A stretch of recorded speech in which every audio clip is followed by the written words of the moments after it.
Welcome back to Books and Authors. My guest is Jay Myers, and the book is Keep Swinging. Jay, the part of the book, the title is Adversity, and you touch on some very difficult times you've had. One in particular was a theft you had, and you open the book with it, and it's scary, frightening, and a wild situation. I know it's a huge story, huge topic to cover, but give us a little background on what happened. Well, what happened was that I had hired an accounting manager in 2002 who was basically a professional accountant that we had to bring on because our previous person that handled those functions, the business had just been growing too fast. It overwhelmed her. Mm-hmm. And so what we did was bring somebody on that we thought could help us with kind of straightening those kind of things out. Was this person recommended to you, or was it? Went through arduous interviews, probably dozens of folks that we brought in the business, and actually recommended by our accounting firm that was... Well, that's a good vetting process, yeah, yes. We thought it was solid and everything, but in the following year, in April 2003, I was reading Inc. magazine and read about a company up north that had a couple $100,000 stolen from by their accounting manager. Struck a chord with me. Literally the next day I go in the office thinking about that article, open up the payroll records after I was thinking about how it could happen to me and thinking that may be a logical place. And lo and behold, as I looked at the records, I see commissions and bonuses paid to my accounting manager and the receptionist who had just handed me the records. The accounting manager was out of my office at that time. She'd broken her ankle, so she wasn't being able to be confronted, but I was freaking out. Literally, I mean, it's like art imitating life or whatever it is here. You must have thought that this can't be true. It was an out-of-body experience, and it was, you read something in a magazine, the next day it happens to you. I mean, so as I looked at the records and the payroll transactions, it showed commissions and bonuses of over $40,000 that the accounting manager and the receptionist had been paid. Wow. Called the payroll company, asked them who had authorized the bonuses. They said, well, the accounting manager did. So I start flipping out. One of the people that we called was a local police department, which was not a good idea, but we did get a hold of somebody that was a good idea, which is a certified fraud examiner. And for your viewers, if this happens to you, a certified fraud examiner, CFE, is basically a forensic accountant that specializes in this kind of stuff. Okay. The CFE comes in, he looks at some records, goes back to our computer and finds another $210,000 in theft through our accounts payable department. Now you may ask me, how did that happen there? Payroll was pretty easy. They called in their own bonuses. On the other part of the accounts payable, a little trickier because what the accounting manager was doing was entering vendor invoices into the computer, looked like legitimate invoices, legitimate vendors, amounts mostly around $5,000, slightly under that dollars. In reality, you know, those checks we thought were going to those vendors were going to her. And you think, well, why didn't you pick up on it? If I looked at the bank statement that came in, that $5,000 in the bank statement matched up to what was in the computer, so everything looked legit. So she was very good. Oh yeah, but here was the thing that she banked on. The fact that I was not looking at the image checks, she was destroying those, in fact, so that I couldn't, so that was her way of getting to that. She also knew I wasn't looking at the payroll records. And the reason for that was a personal issue. My brother had died suddenly, and I was just in a funk for a number of months. So she took advantage and of she the took timing. advantage, from a timing perspective, exactly. Wow. Again, for the viewers out here that they're hearing this kind of story, you go, wow, oh my gosh, how could this possibly happen? In small business, we found out later on that the average theft is over $200,000 across the board in the United States. A third of all bankruptcies, Chris, are caused by employee theft or embezzlement. Now, one of the things we're very proud of that we did in our case, though, rather than sweeping this under the rug like a lot of small businesses do. And a lot of large companies do as and well. Large just do out of as well. Embarrassment and their vendors and whatnot. All that stuff, can't afford the distraction, the Right. legal expense, all these things. We took a different route, and we went after this woman with everything we had. In fact, we brought in the United States Secret Service. And I hope the viewers will buy the book, because the part about the Secret Service and the way we prosecuted in the courtroom, Yeah, that's out of we a put movie. a lot into that. It's fascinating stuff, and most people wouldn't know that the Secret Service was involved in this type of stuff.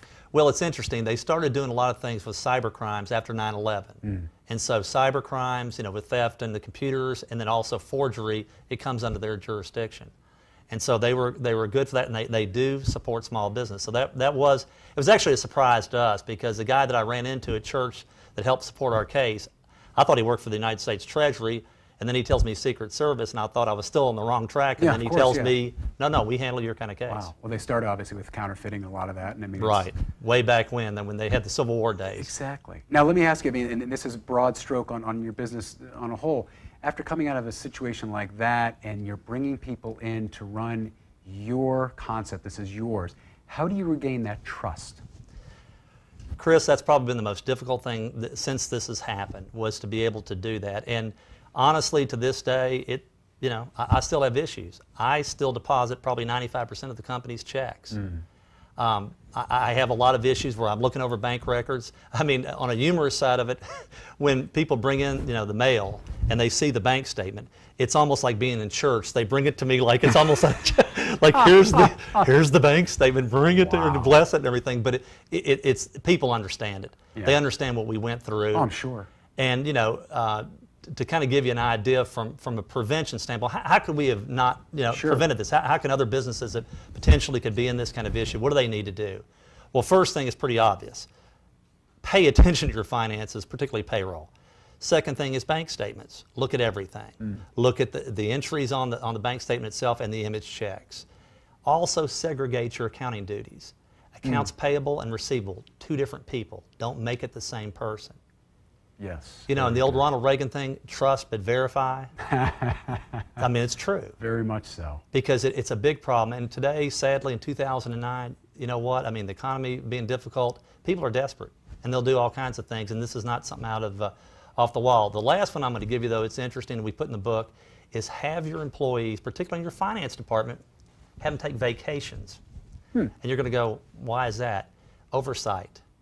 Whoever's doing that job, somebody else comes in, they go, ooh, what's going on over here? I didn't realize we were doing such and such. Very good. And then have all your employees do background checks, Absolutely. Civil and criminal. Absolutely. The lady that stole from us, guess what? She passed the criminal side of it, but the civil side, before she got to us, she had stolen $2 million from some other people. Wow. And if we had checked the civil records, we would have never hired her. Now, on a similar vein, recruiting good people, keeping good people. I know for a small business that's vital. How do you do it? Do you think people are just chasing money, or how do you keep them happy and keep them on board? This is going to sound very corny, but I'm going to tell you from my heart. I think today, particularly in small business, people want to be inspired. They need money. You've got to pay them reasonable wages. Of course, today, things are tough, yes. Things are tough. Certainly, they want stable work. They don't want you to lay them off in some short period of time if things get tough, or longer, whatever. But I think today people want to be inspired. They don't want to just have a job, particularly the younger people. They want to go to a place that's interesting, doing meaningful work, and they want to be inspired. And I think that's the reason why we retained a lot of the folks that I have. They rallied around after the embezzlement. We doubled sales literally the year after the embezzlement. But I think that being around the company, we've had a lot of things happen to us. I think that it's inspiration. I think not just from me, but the business itself and some of the things we're doing. Now, you've had some people that have inspired you.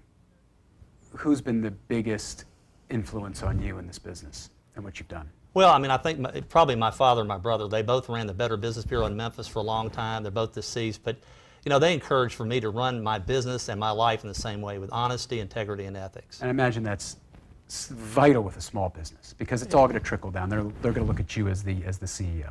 They absolutely are, and I think also, Chris, when you look at it, small businesses are like big businesses. I mean, look at today. With all the ethics issues and everything, to work for a company that they know at the top end of the company, the head guy, that's the way he's made. I think people like that, and I've had. But today it's unexpected. There are businesses rife with unethical practices, so that's wonderful to hear. In my world, sadly, there's just a lot of stuff that's just not very good.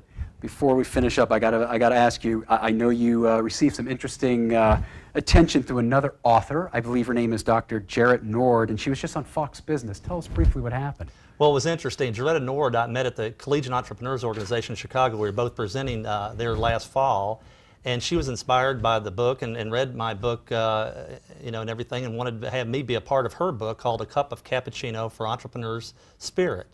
and she just released that book. They had it on Fox Business and everything, as did they had my book on there last spring. So really neat stuff. Wish her the best. There's a lot of interesting entrepreneurs in the book, and so I'm just very gratified and very flattered to be a part of it. And it's always nice to get a little bit of PR on Fox News. That's great. Not bad. Not Very bad. good. Jay, this has been a pleasure. I really appreciate you coming by, and this is helpful stuff to anybody who's thinking about doing this. Well, I appreciate it, Chris. Thank you very much. Thank you very much. Appreciate it. My guest has been Jay Myers, and the book is Keep Swinging. A great, great read for anybody that's thinking about going on their own and is wondering about the pitfalls and the challenges. This will answer a lot of questions, and it's done with a lot of honesty. For Books and Authors, I'm Chris O'Donnell. Good night.